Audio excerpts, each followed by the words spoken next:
Hello and welcome to my channel. My name is Lynn, and in this video I'll be putting together the Serendipitous purse box, which is from Tonic Studios' latest craft box release. It would be number 45 if they continued with the numbering system, but it doesn't seem like there's a number on these kits anymore. But I still like to think of it as number 45. So I've already die cut 2 of the main box dies, and here I'm going to just fold along all the score lines. I did, before starting this recording, reinforced all of the score lines on my scoreboard just to make sure, or at least help ensure, that my cardstock doesn't crack as it folds. And so what I'll do while everything is still nice and flat is adhere all of the decorative panels to both of these pieces. What I'm working on here are the 2 side panels, and as you can see, one of them I've already decorated, and what you get in this die set is actually 2 different designs for the sides and the front of your box, and they are verso dies, and so they will cut the design into your paper, and a separate die will cut the outline if you wanted pieces like these where it's a full die cut. And so I'm gonna go ahead and apply it to my box base with some liquid glue, and I'm working on a pearlescent paper, actually both the decorative paper and my box base are pearlescent papers, so I definitely want to weigh that down a little just to make sure that it has time to really grab and stick. And while that's drying, I'll work on this little tag. We get a couple different options for tags and sentiments that you can put into your tags. And this shape in particular sort of reminds me of dog tags, but there is a separate verso die that will cut the "with love" sentiment.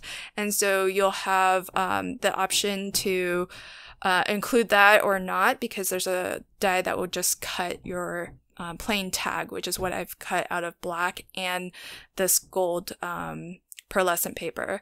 So there's my tag complete, and the "with love" sentiment, even though that die is actually shaped as it's shaped to specifically fit in that sort of dog tag shape die, but it does only cut out the letters "with love," so you could use that anywhere if you wanted. There's another sentiment die that will cut out the phrase "for you," and that also fits into the same shape tag, or actually that one is for the other shape tag, but you might be able to fit it onto the dog tag style. You just wouldn't be able to run them through your die cutting machine at the same time, because it's not designed to actually fit into that tag shape. And with the front of the box for the design or decorative pieces, again, you get 2 options of different designs. And in this case, the verso die, it does actually cut out the inner cut line of the design, so that aperture will get cut out. And if you wanted, you could cut it into your card, but it would actually cut an aperture out of your card. If you want to have a separate piece like I have here, you'll need to combine the verso die with the separate outline die that comes in the set. And there are a lot of different dies in that oval shape that will cut out different sentiments. So that's really nice. You get a lot of different options there, and so you can use this box for a lot of different occasions.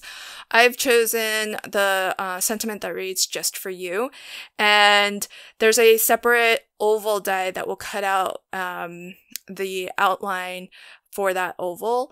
And so what I did was I used on the black paper the outline die for the matte layer, I die cut just the verso die of the Just For You phrase.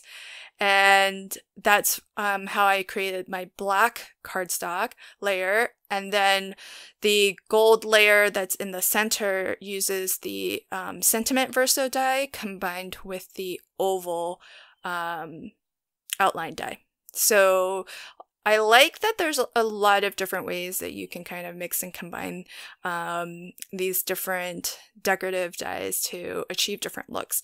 So in terms of constructing the box, then all you need to do is just fold in the side tab and really give that a good burnish. And I'm using a liquid glue, and again, I'm using pearlescent paper, so it takes a little bit longer to grab. And I started to notice that, which is why I finally realized that I should also maybe try to use some double-sided adhesive tape, because that will help give me a nice permanent stick or instant stick, while the liquid adhesive gives me both, time to kind of move things around and get them in place, but long term, it'll give me a nice permanent bond.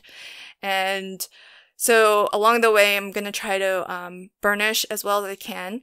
And I did try to get these side glue tabs glued down at the same time as putting my bottom piece in, but I don't think that was really necessary. I thought that it might be too tight of a squeeze if I glued down the bottom.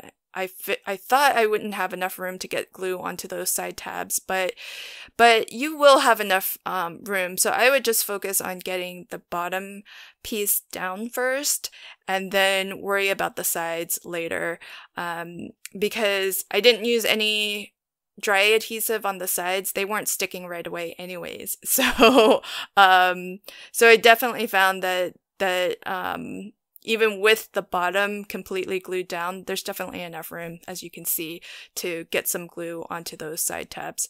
So the other way that you could do this is to use some really strong adhesive tape, like a red line tape or a score tape, because those will grab instantly, and so you won't kind of have the issues that I'm having where the liquid glue isn't grabbing quickly enough. And but whichever glue you use, you do want to make sure that you're burnishing it really well. And that's pretty much the box complete. I'm not going to glue down the additional tabs that are running along the top, because if you do start gluing those down, then the opening to get at whatever's inside the box just becomes smaller and smaller.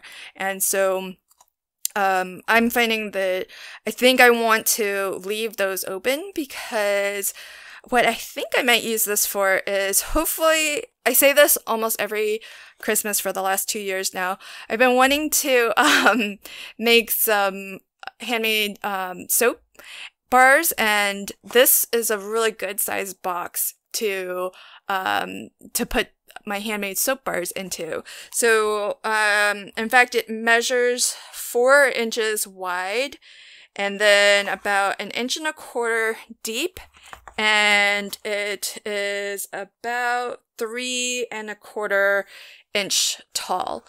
So it's a really nice size for at least the soap molds that I have. I think they'll fit in here really well.